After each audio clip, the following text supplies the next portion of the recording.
Chers amis de langue française, je vous salue dans le beau nom de Jésus-Christ.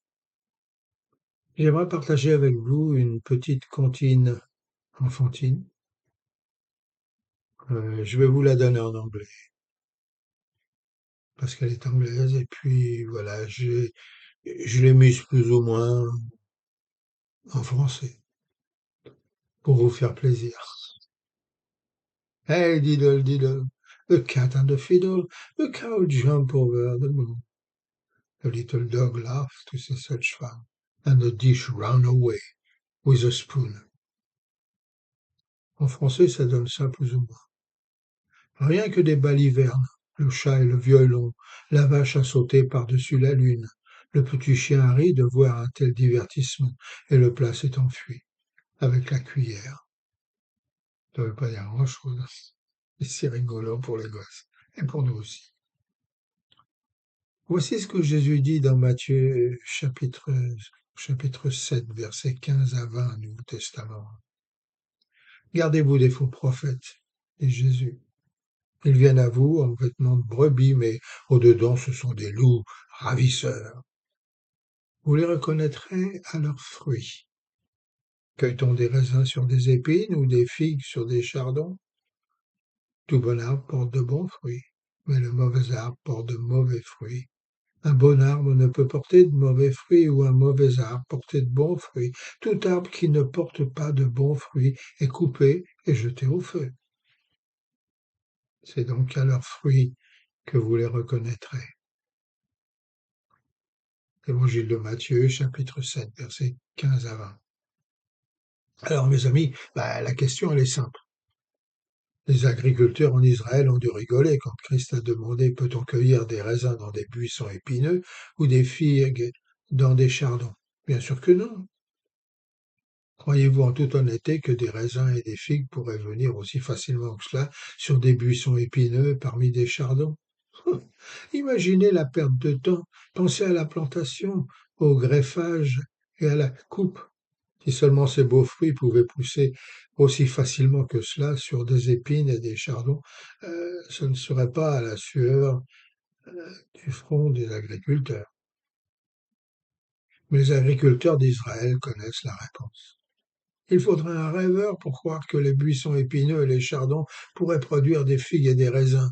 Il dirait probablement à celui-là, baliverne, que des balivernes, vous êtes tombé sur la tête. Permettez-moi de partager avec vous ce que je pense être la compréhension de cette petite comptine britannique. Comptine qui se mêle d'ailleurs aux commentaires agricoles de Jésus-Christ. Vous voyez, notre Seigneur, contrairement à cette comptine, insiste sur le fait que les choses sont établies dans ce monde selon la loi et l'ordre de leur création. Les choses de ce monde n'arrivent pas n'importe où, n'importe comment. Après la cause vient toujours les effets. Les conséquences suivent les antécédents. Ce serait, je pense, un monde chaotique et irrationnel si d'une part les raisins fleurissaient avec désinvolture sur des buissons épineux et d'un autre côté les plats refusaient de ne pas bouger et soudainement euh, partiraient en courant avec une cuillère. Vous pas d'accord? Ce que j'essaie de dire, c'est que si nous utilisons négligemment de l'essence près d'une flamme nue, ou si nous introduisons une fourchette dans une boîte électrique sous tension, nous ne devons pas blâmer Dieu ou imaginer un seul instant que celui-ci aurait dû suspendre l'ordre de son univers bien ordonné juste pour satisfaire notre folie.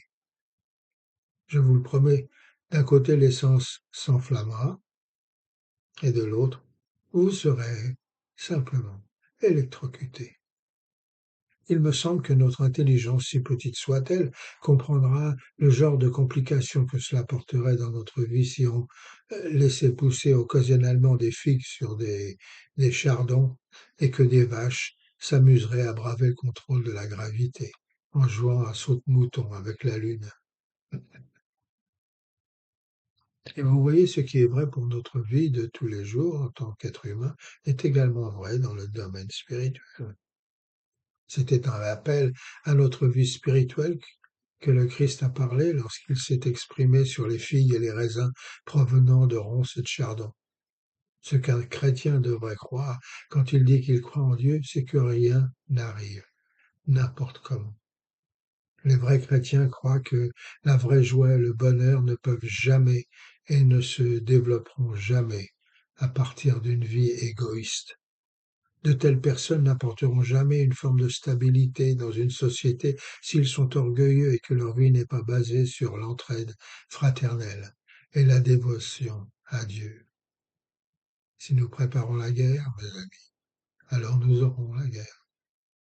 Si nous continuons à vivre pour nous-mêmes, alors notre société continuera à vivre misérablement en tant qu'individus, classes et nations. Et tout cela parce que les épines ne peuvent jamais produire des grappes et de raisins, ni des chardons, des figues. Ah oui, mais alors, pourquoi? Eh bien, parce que Dieu a créé notre monde ainsi, par amour. En lui, nous avons la vie, le mouvement et l'être. Notre univers a été façonné dans ce but pour nous enseigner et nous encourager à gravir des sommets héroïquement, pour être prêts à faire des sacrifices, prêts à endurer, à pardonner, prêts pour que la faim et la soif de sainteté, de pureté qui sont en Dieu nous soient données.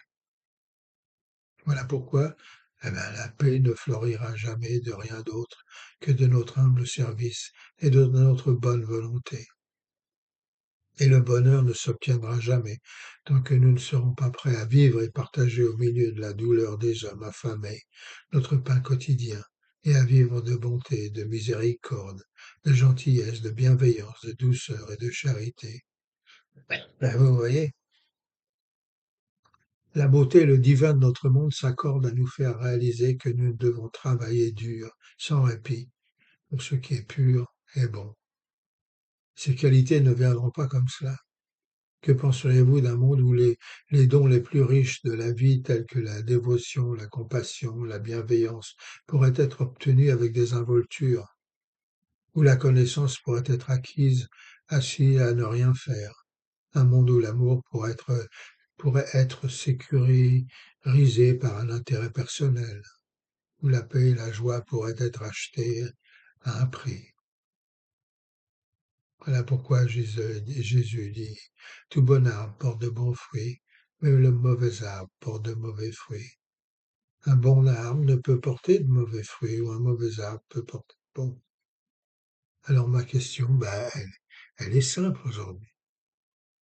Quel genre de fruits votre vie produit-elle? Vous le savez, Dieu le sait, à vous de faire votre choix. Dieu vous garde.